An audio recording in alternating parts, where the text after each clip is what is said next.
Call of Duty revealed their Season 3 launch today for Warzone multiplayer, zombies, mobile, and more.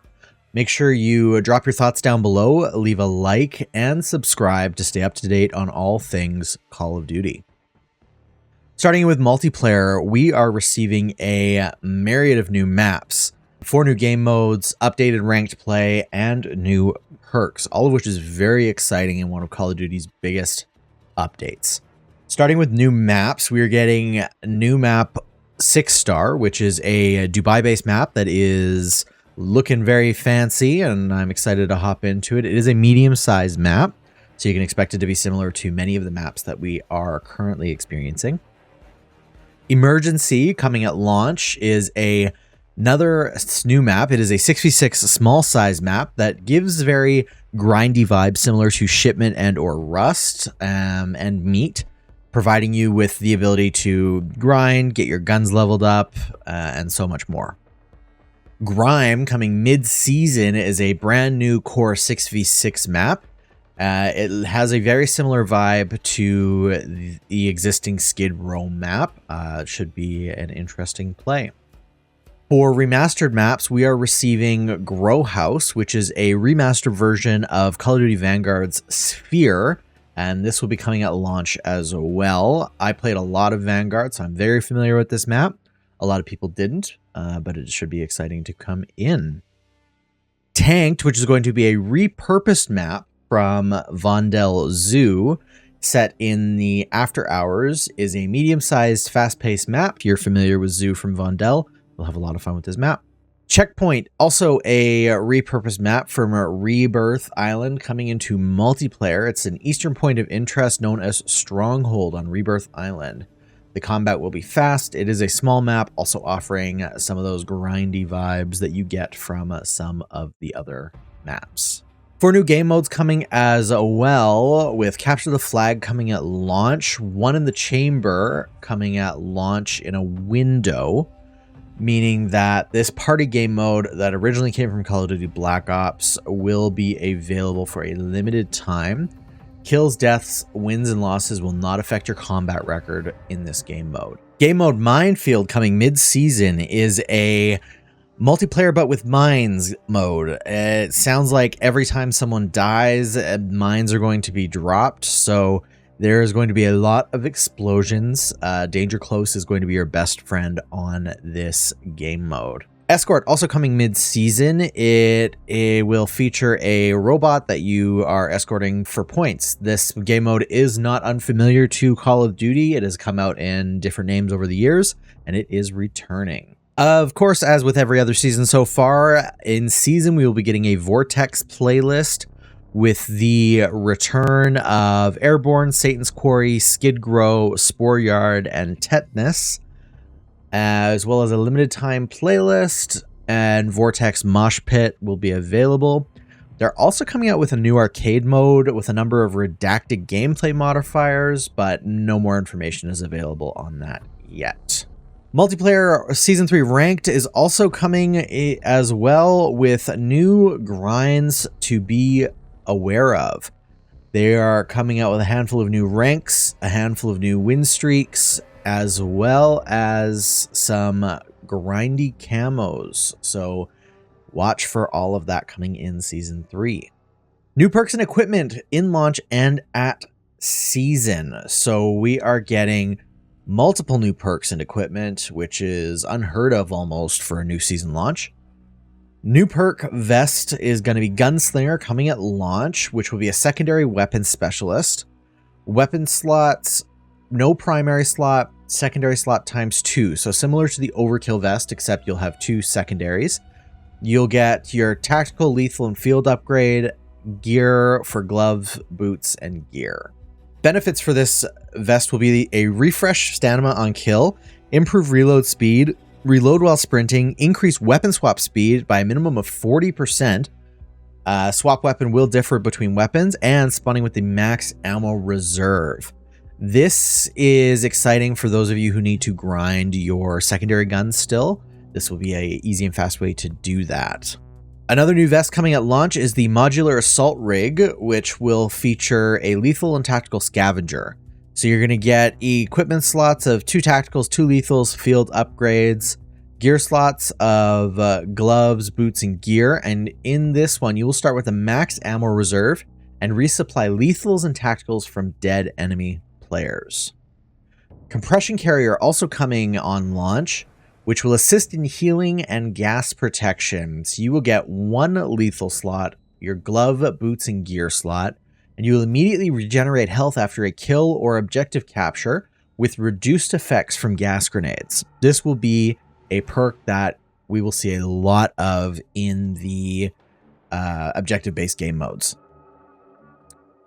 Boots. Reinforcement boots are coming on launch, which makes you immune to movement reduction effects. So when you get flashed, stunned, you will still move at the same speed that you normally would.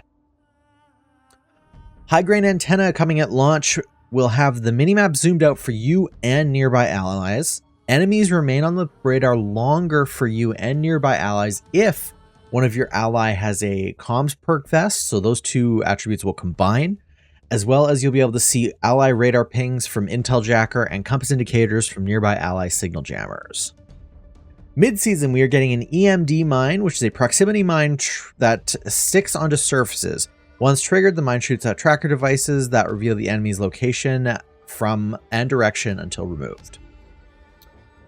Field upgrade coming mid-season is the Enhanced Vision Goggles, or EVG. Toggle between normal and enhanced vision with the integrated highlighting available. Think about the optics that will outline the enemies, but the limitation here is that it will have a limited battery.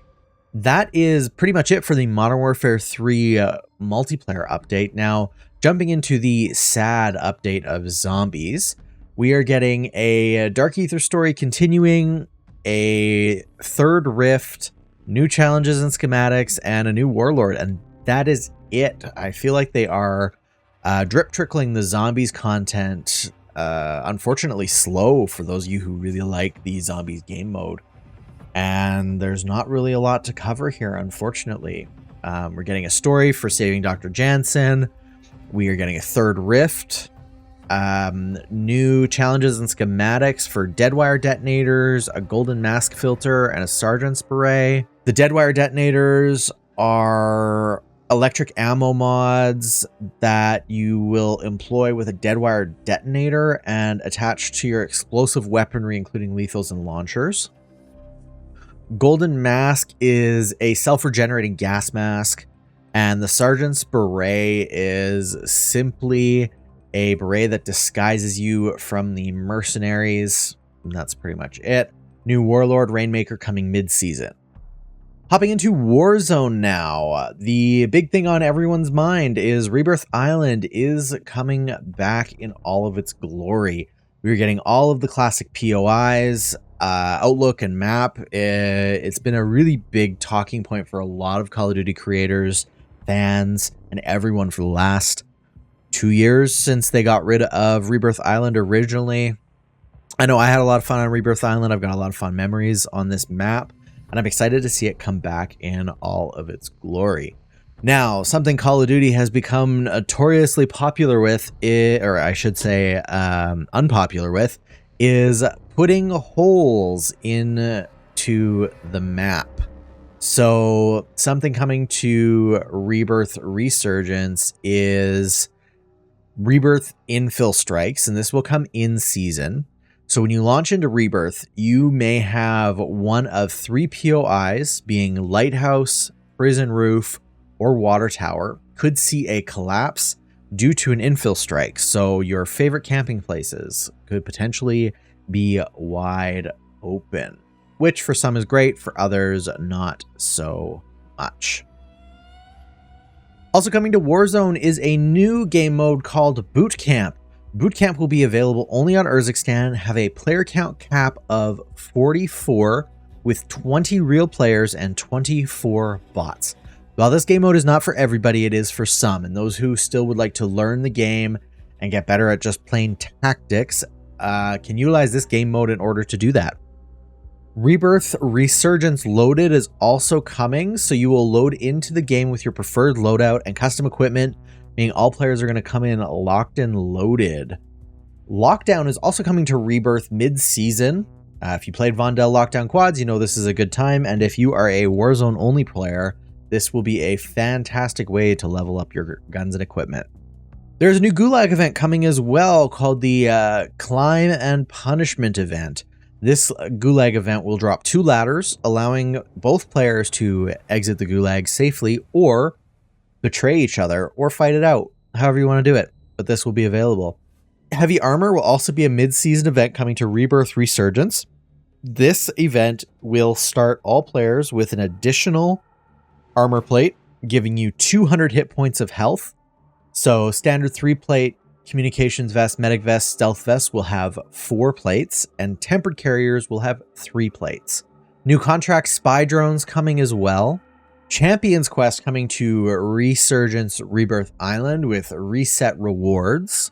A new field upgrade called Squad Rage coming at launch is basically Battle Rage, but with an area of effect, and as long as your squad mates are inside of that, they will also receive that effect. We're getting a new equipment upgrade, field upgrade mid-season called Utility Box, which will now be a inventory refill box that allows you to refill plates, ammo, tacticals, lethals, everything. 2 max capacity with a single box drop. Foresight returning to Rebirth as well, so you will be able to find this perk randomly. Oh, it's actually not a perk, it's actually a kill streak this time around.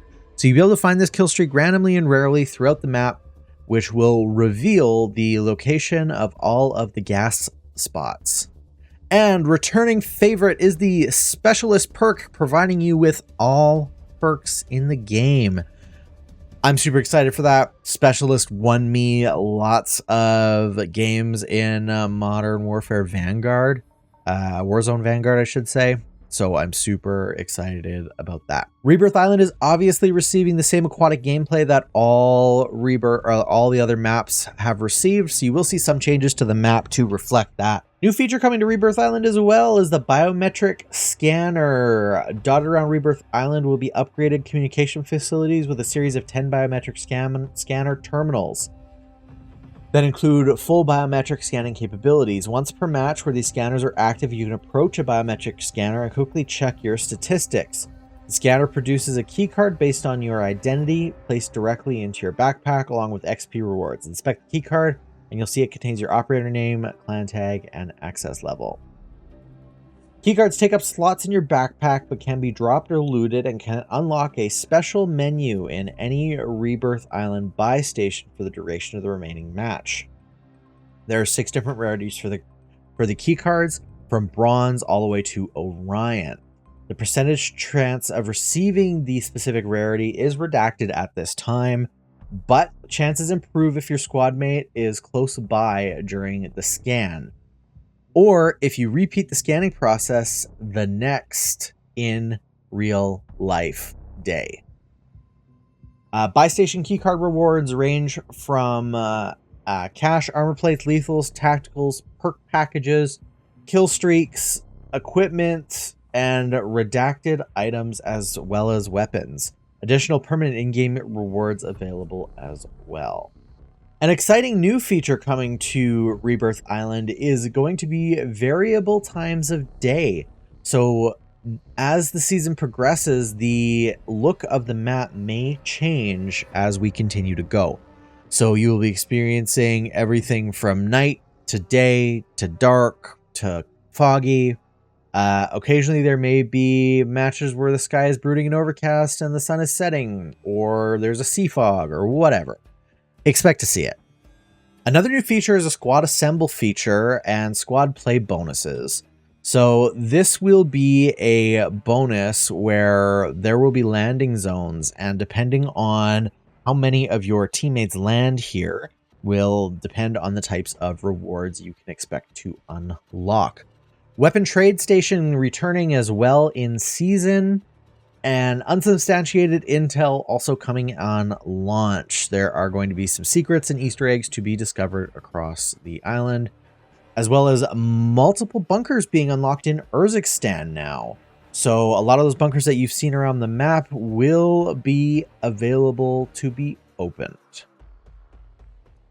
Warzone rank coming to Resurgence as well, with a myriad of different and new rewards, including skill division camo rewards. You know, your boy loves some camos, so I'm gonna have to hop in and get some of these going.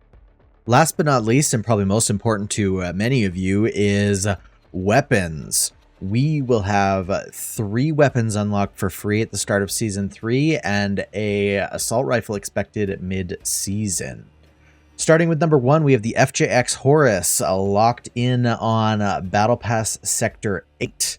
It is a SMG pistol type that is basically the MP9. We have the MDRS sniper rifle in launch at Battle Pass Sector 4. It is a single load railgun based on the Modern Warfare Advanced Warfare MORS sniper rifle. Many of you may remember. We are receiving the Gladiator melee weapon, which looks like a push dagger. And then mid-season, we will be receiving the Ball 27 assault rifle.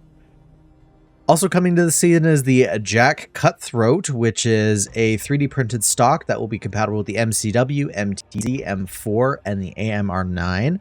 The Jack Ravager kit, which will be compatible with the BP50, turning it into a CQC 9mm conversion. The Jack Jawbreaker for the KV broadside, converting the shotgun into a AR automatic rifle. The Shadow Titan kit, turning the Bruin MK9 into a compact, integrally suppressed support weapon, chambered in 300 Blackout. The Jack Patriot, turning the M16 into a fully automatic rifle with a heavy ported barrel for superior recoil. The Wardens, which turns the Lockwood Mark IIs into the Model 1887 lever action shotguns, bringing back the OG most powerful shotgun in Call of Duty history. The Jack Atlas coming to the AMR9, turning it into a lethal 5-round burst chambered in 5.56. The Photonic Charge Barrel coming to the MORS sniper rifle, which, holding the trigger, charges the rifle and then releases a single high-powered energy projectile, basically turning it into the EMG blaster from Vanguard. So these are all really exciting. And that pretty much covers everything for the Call of Duty Modern Warfare 3 and Warzone 3 Season 3 update. If you enjoyed this video and you want to see more Call of Duty content, make sure you drop a like, leave your thoughts down below, and I'd really appreciate it. It helps out the channel a ton if you can hit that sub button. Thank you so much, and we will catch y'all on the next one.